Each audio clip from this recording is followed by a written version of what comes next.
I've been playing Sea of Thieves quite a bit over the past month, and I've been having an absolute blast. But I've noticed when playing an open crew that there's a handful of things players often overlook. These are 10 beneficial tips that I thought of to help you speed up your grind while trying to get commendations, reputation, and that precious gold. The importance of stocking your boat prior to setting sail cannot be overstated. The last thing you want is to be sailing to a location and get into an engagement with the default supplies. You may be able to sink a boat or two if you're lucky, but with the default supply of coconuts and bananas, you'll be at an extreme disadvantage in combat.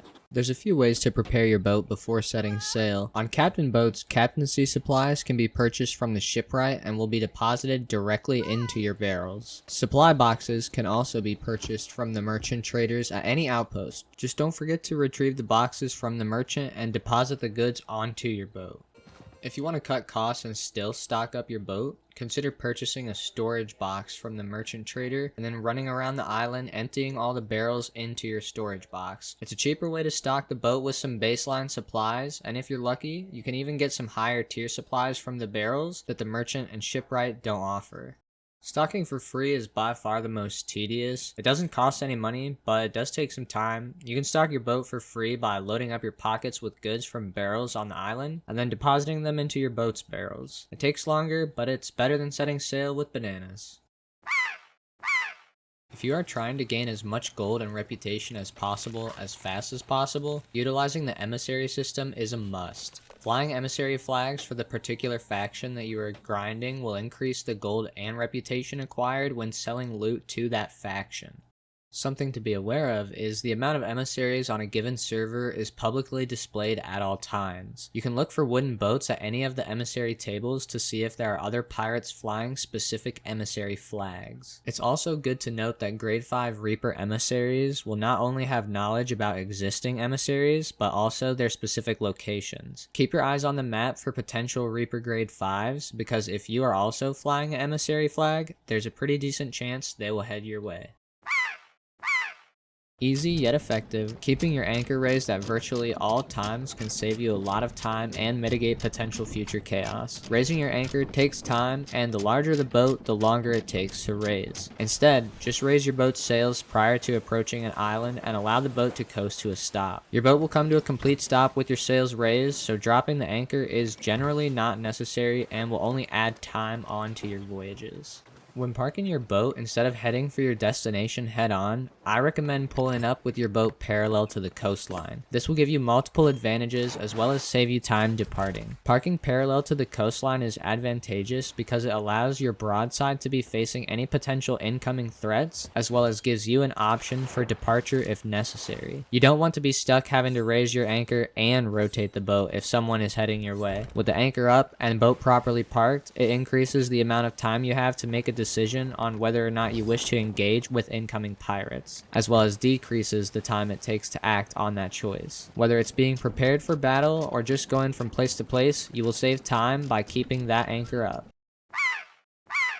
There is always something to do, or something that needs to be done, in order to put yourself in the best position possible. Don't get too comfortable on your own boat. We all love to play shanties and drink grog aboard our vessels, and that's completely fine. However, a fair bit of pirates don't enjoy crewmates that just stand around on deck voiding the AFK timer. In my experience, arguably the most common time for crewmates to stand around is sailing between locations. Sailing between locations is time that many pirates waste, but can actually be used wisely and speed up your grind for some commendations, as well as help you remain a step ahead of any potential threats. While deciding what to do while sailing in between locations, ask yourself, what is the fastest way to accomplish my goal? Oftentimes, more inexperienced crews won't utilize angling the sails properly. If your goal is getting those voyages done, consider helping manage the sails. Keeping the boat in pristine condition may not speed up your voyages directly, but it is definitely advantageous should you encounter enemy pirates. A surprising amount of galleon crews don't keep their mid-decks fully repaired at all times. This is a recipe for disaster. Even if water isn't coming in now, it could later, and those mid-deck holes might make all the difference in a fight. If your crew already has navigation on lock and the boat is looking good, fishing is a great way to contribute to your commendations as well as bring in some extra gold and reputation for your crew along the way. Personally, I try to refrain from eating the fish that have been caught, however sometimes the food barrels are dry when the enemy is approaching, and it's good to have a supply of cooked fish rather than some coconuts and bananas. It's easy to get distracted while sailing the high seas. Whether it's world events, megalodons, or other players, there's almost always something going on. If you have a specific goal in mind, it's best to make a plan and stick to it. You will achieve those more tedious commendations quicker by ignoring other opportunities that arise. Skeleton crews are fun and spice up the game while sailing between locations, but if you're trying to obtain something like the Curse of Sunken Sorrow, taking the time to fight and loot things like this will only distract you from your goal and add time onto your grind. Instead, just keep sailing, knock out those journals, and then catch the next skeleton crew or event when you aren't focused on acquiring commendations.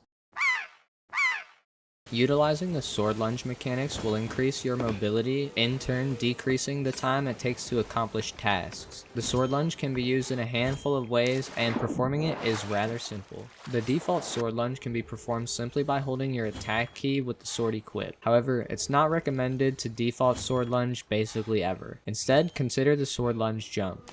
Sword lunge jump can be performed easily by holding your block key and then holding your attack key. This will allow you to jump mid-lunge. The easiest way to time the jump, in my opinion, is the swoosh audio cue. Once you hear the sword swoosh for the lunge, immediately press your jump key to travel a significantly larger distance. This can be combined with things like jumping into water to maintain a lot of momentum, or jumping off of high cliffs to cover longer distances. There's lots of ways to approach PvE combat, so I recommend experimenting with the weapon combinations and choosing what works best for your playstyle. There's no best weapon combination when it comes to PvE, only what works best for you. I tend to run sword and flintlock in virtually all PvE situations. The sword allows me to easily dash through annoying enemies with lower HP, as well as gives increased mobility options of the sword lunge. I use the flintlock because it reloads faster than the Eye of Reach while also having better range than a blunderbuss. The flintlock allows me to apply consistent damage to my target while standing close to ammo supplies, so I'm not constantly looking for ammo pouches. Bosses can also be taken down quickly by utilizing the cannons from your boat. It just depends on your playstyle and how you like approaching PvE.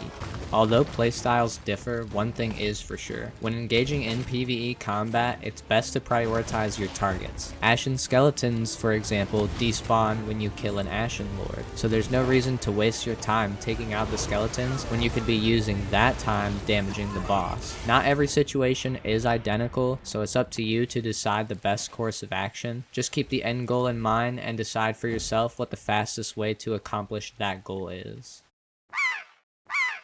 It is impossible to sprint while carrying loot in Sea of Thieves. However, it is not impossible to juggle loot and sprint in between interactions. Loot sprinting can be performed consistently by looking downward, beginning to sprint past your loot while pressing your interact key, and then dropping the loot and then repeating the process. This allows you to traverse any distance with loot at what is essentially a sprinting pace.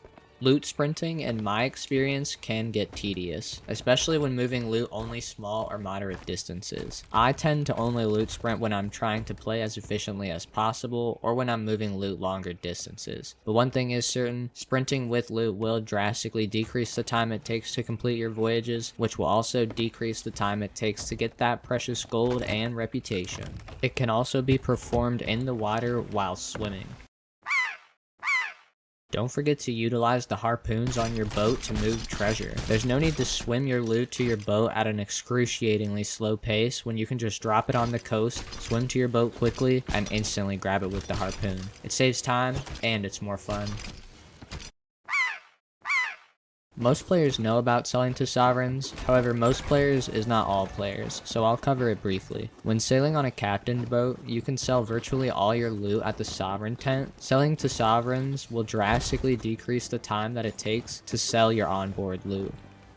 That's all the tips I have for this video. Thank you all so much for watching, and if you made it all the way to the end of the video, consider leaving a like. Share this video with some swabbies to help them out, or comment discussing other ways to help save time while sailing the high seas. I'm Volkemort, and you can catch me live on Twitch, link in the description. Happy pirating, and peace out.